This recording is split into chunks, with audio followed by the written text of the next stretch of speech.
নমস্কার বন্ধুরা, নতুন একটা ভিডিও নিয়ে চলে এসেছি। আজকের ভিডিও হচ্ছে কড়াই ক্যাপসিকাম চিকেন। খেতে যা লাগে বন্ধুরা, তেলটা আগে আমি দিয়ে আলুগুলো ভেজে নেব, নিয়ে ক্যাপসিকামটা ভেজে ওই তেলেই আবার পেঁয়াজ, চিনি আর নুন দিয়ে ভালো করে কষিয়ে নেব।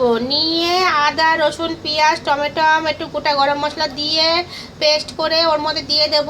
পেঁয়াজটার মধ্যে দিয়ে ভালো করে কষিয়ে চিকেনগুলো দিয়ে দেব, দিয়ে তারপরে আলুগুলো দেব।